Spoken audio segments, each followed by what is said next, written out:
Hey, it's Chris Aiken from the Classic Metal Show, and I want to invite you to my first ever public book signing. I'll be doing a special reading, question and answer session, and a signing of my new book, Little Victories, A Tale of Divorce, Debauchery, and Finding Happiness on Thursday, March 20th at Visible Voice Books, located at 1023 Kenilworth Road, Cleveland, Ohio, 44113. I'll have a limited supply of Little Victories on hand to sign.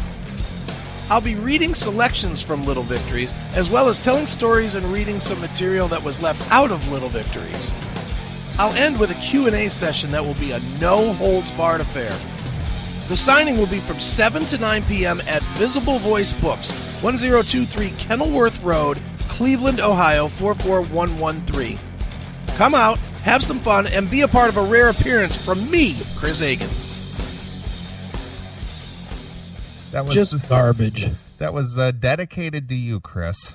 No, it really wasn't. It really was. From who? That was, let's see here. Who was this? Who am I bouncing out of the chat room? I'm finding the email here. Odin, I think it was Steve. I think it might be our friend from out there in California. Steven, it just says Steven. Just for Chris Aiken, I know he's a huge Odin fan. Ha! Yeah, well, Steven, don't listen to us anymore. I would prefer you listen to Maximum Threshold or Red and Jerry or something else. You know, you're obviously not equipped to listen to this show. Right. Fucking Odin is terrible. I know. That's why I think that was the joke. I get it. Ha ha. Very funny. You wasted 4 minutes of good show with shit. Thank you. Fucking terrible, man. Gypsy! You wasted 4 minutes of show with shit. Yeah, we could have talked. We could have talked for 4 minutes and given you gold. Instead, you wasted 4 fucking minutes with that shit. Right. Fucking terrible. Now, you hated Odin, didn't you, or do you like them? I didn't hate them, but I'm not a big fan. I just think they stink. Yeah. They are the epitome of as the movie pointed out, they're the epitome of everything that was bad with L.A. Hollywood in the mid 80s. Well, you know what was really funny is when we had Jeff Duncan on the show when he was doing the whole DC4, and I believe I've asked him a couple of questions where Odin was concerned, and he said, sure. you know, the funny thing about that whole deal where they were asking about getting signed to a big record label and everything, he said we were already on our way out the door to being broke up at that point. Yeah, but they were still trying to salvage it. Sure. Dude, they weren't good. And Randy Odin was the reason they weren't good. Randy O was terrible. Now, he did a thing. You didn't think so? Well, he had a screechy voice. Yeah. But the album that he did called The Lost Boys was a lot better than the Odin stuff. Really? Because once I saw that Randy O was on it, I had no interest in checking it out. Can't remember if I actually had Randy O on the show one time. Why would you? Well, I did because, I know the reason why. We had, remember that box set that Cleopatra released called Hollywood Rocks? Oh, yeah. And I did a whole series of interviews with like Anne Boleyn from, what was that? Hellion, yeah, Hellion. And I had Randy O, and I did like a half a dozen interviews for that thing. Oof. And then I flew out for the release where they had it at the Key Club, and me and Nader hooked up out there. Wow, and there was, you two and 5 other guys there? Well, actually, you know who sat with us? Who? Ricky Rackman. Ricky Rackman? Yeah. Was he waiting tables? He came in, and it was me and Nader and Nader's then wife. Right. And Ricky Rackman, and George Lynch was there. Okay. And he was at the bar. All right. Just kind of hanging out there. And I went over there, and, you know, I'd spoken with him at numerous times, you know, and I went over and said hello to him, and he recognized me. And he goes, and without even asking or anything, he goes, you know, there's a Dokken reunion this year. Okay. And I was just like, oh, really? Because he just unsolicited, he just spouted that out. Right. And I was just like, oh, really? And so after I got done talking to him for just a few minutes, I text Dawn and I said, Hey, Don, I ran into George here at the Key Club. He said there's a Dokken reunion this year. And he says, well, hurry up and send me the information where I can get my ticket. I'd like to see that. Very nice. So I thought that was great. But it was a cool night. I enjoyed that night. Oh, yeah. You know who else I met very briefly? Who? Kim Fowley. Kim? Who is that? He was the one who developed the Runaways. Oh, I wouldn't know that. That's fucking garbage that I never listened to. Okay. Not a fit. Dude, I hate to say it, and I know you like this person better than me, but Lita Ford, no. Never did it for me. Liked to look at her, never wanted to hear her. Joan Jett never did it for me. Yeah. And who else is in that band? Cherry? Yeah, Cherry Curry. Yeah, whatever. Cherry. She fucking, who cares? Who else was in that band? Well, it wasn't because the one gal, she passed away. She's the only smart one in the bunch. Get the fuck away from that. She ran as far away as she could, right into a grave, so she wouldn't have to do a reunion. Right. Her and fucking, Cliff Burton. Yeah. Right. Right. She's probably in that top bunk with Cliff. Sure. Now, Kim Fowley produced, quite a few bands actually, but that was his biggest claim to fame, is because he's the one who launched the Runaways into the national spotlight, as it were. Man, way to go, dude. That's fantastic. You got a shitty movie with Michael J. Fox and fucking club gigs for everybody. Right. Congratulations. Sandy West, yeah. Jackal One had that. Well, good for Sandy for fucking jumping off.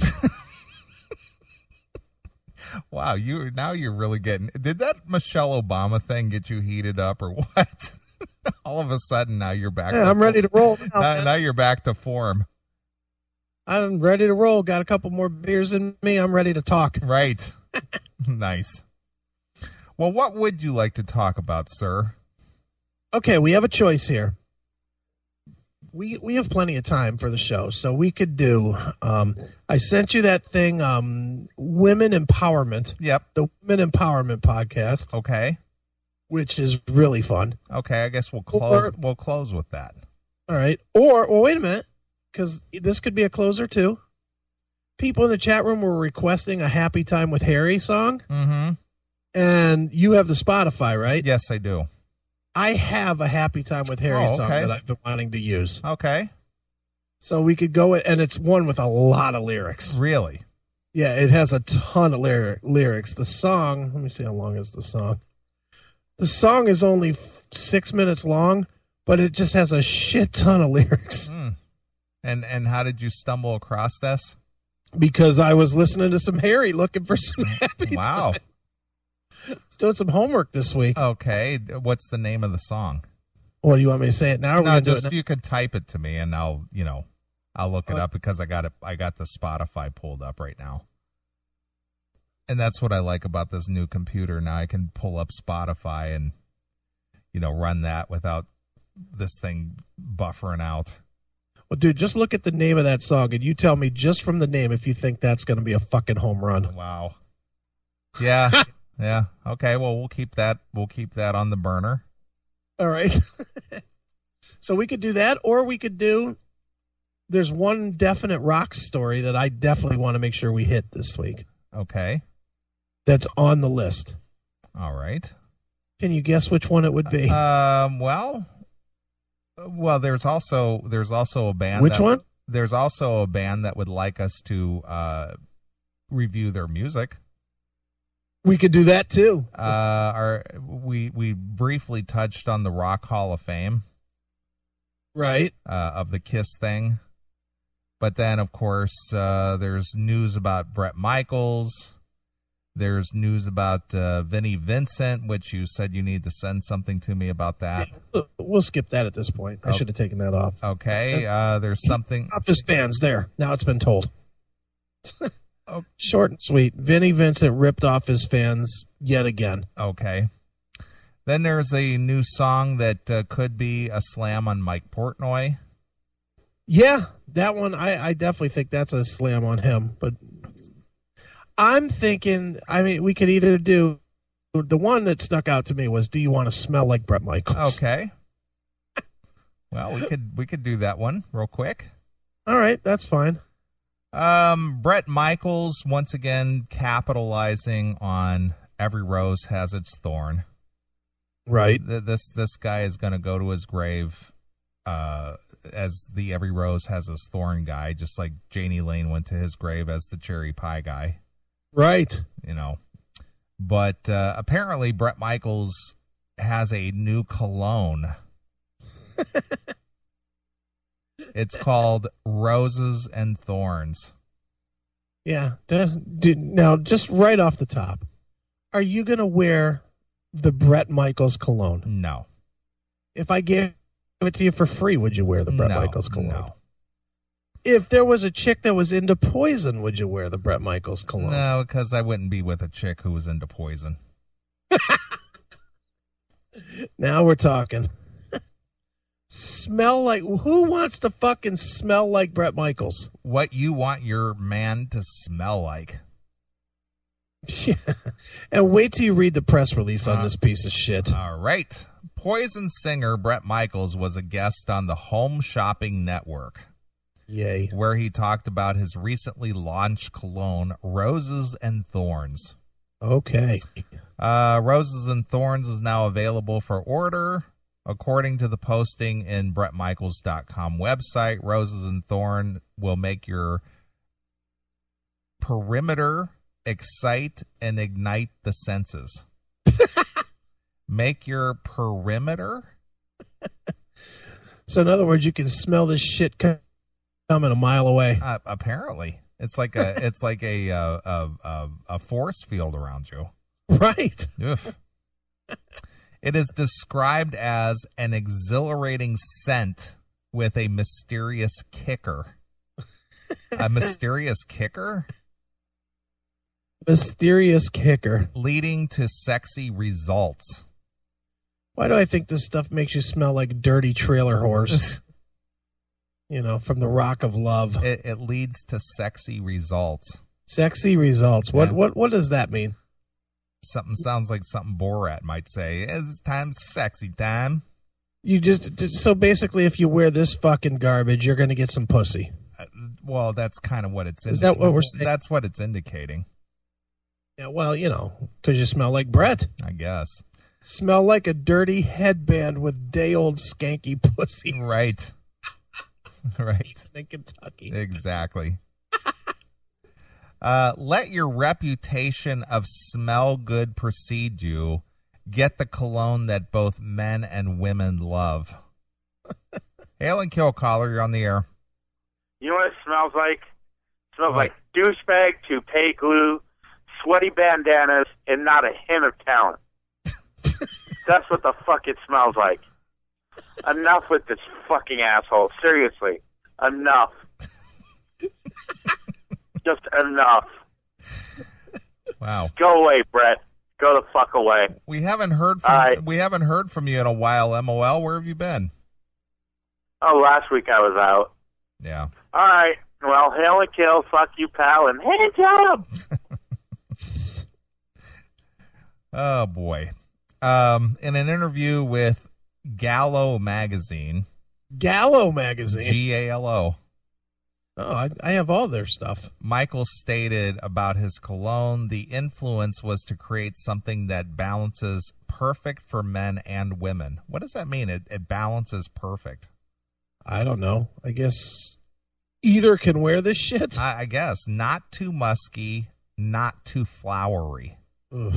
You'll have to see for yourself, or wouldn't it be smell for yourself? I can't imagine wearing something that's either or as my cologne. Right. That sounds really gay. All I can say is we've done lots of tests, and it seems like it's going to be a smash hit. Oh, does it, Bret? A smash hit. Smash hit. Right. You know, Bret probably put it on and waited to see, you know, which one of the dudes in the fucking parking lot was willing to blow him. Right. It doesn't make him a homosexual. It makes him a heterosexual. Sure. Hey, it's Chris Aiken from the Classic Metal Show. Most people know me as the foul-mouthed shock jock from the Classic Metal Show, or the no-nonsense heavy metal critic from PitRiff.com. Now you get to learn the other side. My first book, Little Victories, A Tale of Divorce, Debauchery, and Finding Happiness, comes out on January 13th in paperback and digital formats on Amazon and iTunes. It details my real-world emotional struggles over a year that included a divorce after a quarter century of marriage and the death of my father. It profiles things I did right, as well as a bevy of things that I did wrong with the help of alcohol, and how I found my way out of the muck of the emotional state that almost saw me commit suicide. Pre-order your copy of Little Victories, A Tale of Divorce, Debauchery, and Finding Happiness today at www.chrisaikenbooks.com and get in touch with the more fallible side of me, Chris Aiken. Sounds happy, huh?